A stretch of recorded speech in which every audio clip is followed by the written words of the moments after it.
Hello, hi guys, welcome to Vinayak believers classes. So students, कैसे हैं आप सब? आई होप आप सब अच्छे होंगे, स्टडी भी अच्छी चल रही होगी। स्टूडेंट्स, मैं आप सबको ये बताना चाहती हूँ कि कुछ स्टूडेंट्स ऐसे हैं जो मेरे नोट्स पीडीएफ में लेना चाहते हैं। सो मैं अपने जो नोट्स हैं पीडीएफ में आपको प्रोवाइड करवा दूँगी, मुझे कोई प्रॉब्लम नहीं है। और मेरे जो नोट्स हैं वो विदाउट एनी कॉस्ट है, इसका कोई कॉस्ट नहीं है, बिल्कुल फ्री ऑफ कॉस्ट ये नोट्स है। सो आपको मैं नोट्स लेने का जो प्रोसेस है अपनी नेक्स्ट वीडियो में बता दूंगी।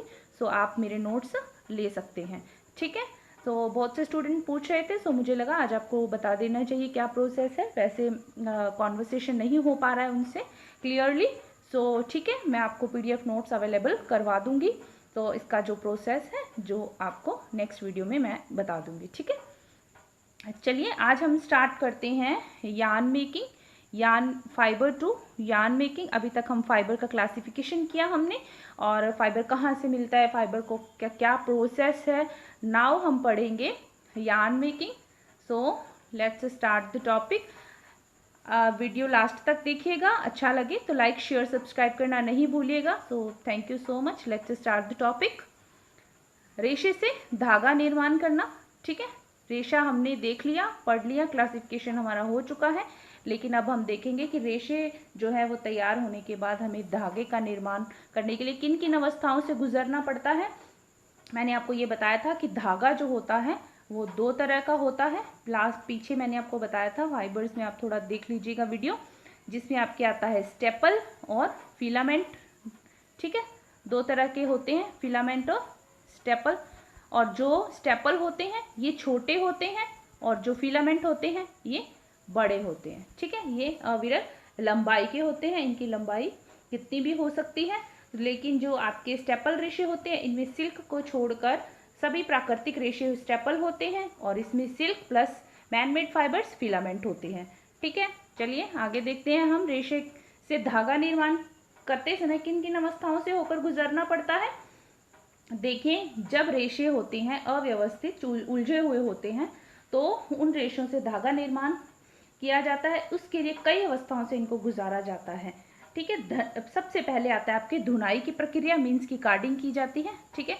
कार्डिंग में आपकी क्या किया जाता है, साफ सफाई अशुद्धियां दूर की जाती हैं, गंदगी सारी दूर की जाती है, ये होता है आपके कार्डिंग। उसके बाद आ जाता है आपके कॉम्बिंग करना। कॉम्बिंग में आ जाता है जो आपके उच्च कोटि के वस्त्र बनाने होते हैं, तो धुनाई करने के बाद कार्डिंग के बाद कॉम्बिंग की जाती है, ठीक है। जिससे क्या होते हैं, छोटे छोटे जो रेशे होते हैं वो अलग हो जाते हैं, और बड़े रेशे क्या होते हैं, अलग हो जाते हैं। सो इसके लिए कॉम्बिंग की जाती है। नेक्स्ट आता है आपके ड्राइंग आउट। ड्राइंग आउट होता है खींचना। खींचना होता है, खींचने का मतलब होता है छोटे रेशों को बड़े रेशों से अलग कर देना, मीन्स कि बड़े रेशों को अलग कर दिया जाता है, छोटे छोटे रेशों को अलग कर दिया जाता है। इस प्रक्रिया में क्या किया जाता है, कंघी करने के बाद जो पोनियां होती हैं उनको क्या किया जाता है, घुमावदार एक रिवॉल्विंग पोल्स होते हैं उन पर चढ़ा दिया जाता है, जिससे रेशे क्या होते हैं, अलग अलग हो जाते हैं, ठीक है। ये होता है खींचना। उसके बाद आता है रोविंग की प्रक्रिया। रोविंग होता है घुमाव देना, ठीक है। रोविंग की प्रक्रिया में देखिए क्या होता है, आपके खींची गई जो भी आपके पोनियां होती हैं उनको हल्का सा ट्विस्ट किया जाता है, ठीक है। रोविंग प्रक्रिया इसको बोलते हैं, इसको हल्का सा ट्विस्ट किया जाता है। और जैसे घुमाव देना, अगर रेशा है तो घुमाव देंगे उसको, तभी वो थोड़ा सा जब ट्विस्टिंग की जाती है रेशे धागा निर्माण के लिए, जिससे थोड़ा धागे में क्या आ जाती है, मजबूती आ जाती है, हल्का सा घुमाव दिया जाता है, इसे ही रोविंग बोलते हैं, ठीक है। और इसको घुमाव देने के बाद बटाई करना। बटाई करना आप समझते होंगे सब, बटाई करते हैं और उसको जिससे रेशे क्या हो जाते हैं, जो रेशे समानांतर होते हैं वो अपना जो पास पास आ जाते हैं और एक दूसरे के ऊपर घूम जाते हैं, ये होता है ट्विस्टिंग करना, ठीक है। उसके बाद आ जाता है आपके घुमाई करने के बाद कताई की प्रक्रिया आती है, स्पिनिंग की प्रक्रिया आती है। स्पिनिंग के अंदर बेसिकली आपकी क्या होता है, स्पिनिंग की प्रक्रिया में आपके मैंने आपको बताया था इसके अंदर बटाई की प्रक्रिया की जाती है, रोविंग प्रक्रिया के बाद कताई की जाती है। रोविंग से जो प्राप्त धागे होते हैं, रोविंग के बाद जो प्राप्त धागा होता है ट्विस्टिंग के बाद, उसको स्पिनिंग फ्रेम्स होते हैं उन पर चढ़ाया जाता है, रोलर्स भी होते हैं उन पर, और उनका रोलर्स की जो स्पीड होती है वो एक पहले रोलर से अगले रोलर में ज़्यादा होती है, यानी पहले वाले में कम, दूसरे में उससे ज़्यादा, तीसरे में उससे ज़्यादा। इस तरह से ये क्या होते हैं, उनका व्यास आकार एक बराबर जो है वो मिल जाता है। कताई की प्रक्रिया। अब देखिए कताई की प्रक्रिया के बाद क्या आता है, कताई की प्रक्रिया भी दो तरीके की होती है, दो प्रकार से होती है कताई की प्रक्रिया, जिसमें आ जाता है एक यांत्रिक कताई, दूसरी आ जाता है आपके रासायनिक कताई। यांत्रिक कताई के अंदर देखिए इस जो ये यांत्रिक विधि जो होती है इसमें स्टेपल फाइबर्स होते हैं, उनकी कताई की जाती है, ठीक है। और ये दो प्रकार से की जाती है, जिसके अंदर आ जाता है एक तो आपके सामान्य यांत्रिक विधि, और उसके दूसरी आ जाती है आपके इसके अंदर परंपरागत, ठीक है, परंपरागत विधि।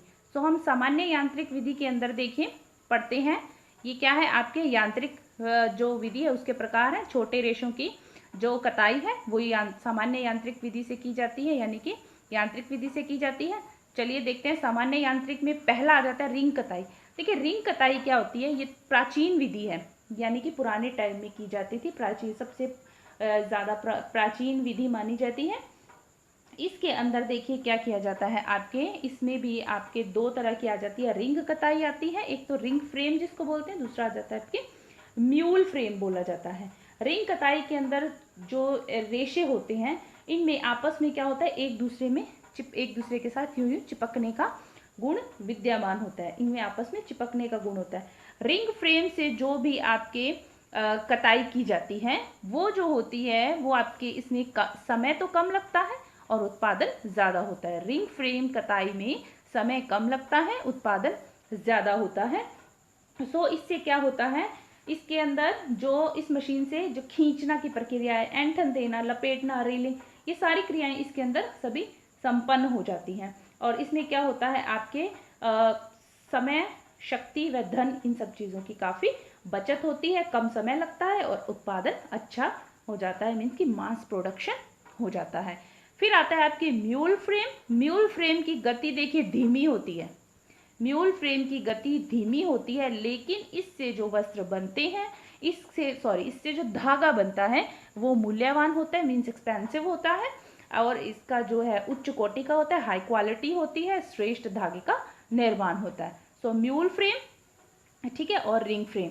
रिंग कताई के अंदर भी दो प्रकार बताए गए हैं, रिंग फ्रेम में समय कम, उत्पादन ज़्यादा, और म्यूल फ्रेम में जो स्पीड होती है वो स्लो होती है, लेकिन आपका जो धागा बनता है वो अच्छी श्रेणी का बनता है।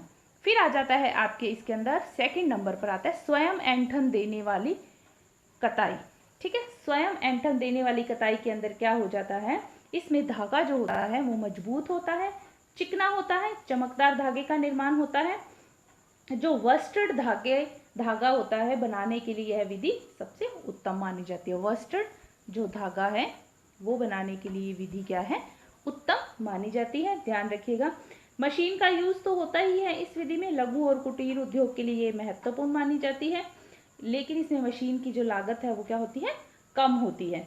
मशीन की जो गति होती है वो म्यूल फ्रेम की गति से कम 10 गुना तक अधिक होती है। म्यूल फ्रेम की गति से स्वयं ऐंठन देने वाली कताई के लिए जो मशीन यूज़ की जाती है उसकी जो स्पीड होती है वो क्या होती है, 10 गुना ज़्यादा, ठीक है।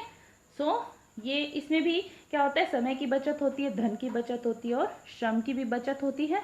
उसके अलावा आपके आ जाता है खुली अंतिम कताई, ठीक है। खुली अंतिम कताई, ये हम कताई के प्रकार पढ़ रहे हैं तो ध्यान रखिएगा। खुली अंतिम कताई, इसका जो आविष्कार है, इसका आविष्कार हुआ था आपके, खोज हुई थी 1960 में, ठीक है। काफ़ी फेमस है ये जो मेथड है, काफ़ी, और इसको बोला जाता है ओपन एंड स्पिनिंग, ठीक है, ओपन एंड स्पिनिंग बोला जाता है। देखिए इससे जो धागे बनते हैं वो धागा जो होता है मोटा होता है, रुक्ष होता है, कड़ा धागा बनता है। खुली अंतिम कताई से बनने वाला धागा क्या होता है, रुक्ष, कड़ा और जो मोटा होता है। देखिए इन सब चीज़ों में ये ध्यान रखने वाली बातें हैं कि कौन सी कताई करने पर किस तरह के धागे का निर्माण होता है, किस तरह का धागा हमें मिलता है। सो ये ध्यान रखिएगा, ठीक है। घर्षण कताई, घर्षण कताई में देखिए क्या होता है, और इसका जो सबसे पहले खोज की बात करें तो वो 1970 में हुई थी।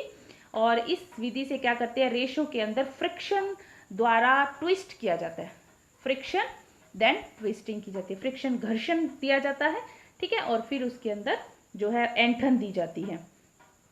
उसके अलावा इसमें से जो धागा बनता है वो चिकना, आकर्षक और अच्छा धागा माना जाता है, सुंदर बनता है, क्योंकि चिकना आकर्षक है तो आप समझ लीजिए घर्षण कताई से जो धागा है वो चिकना और आकर्षक है, तो मतलब सुंदर भी है।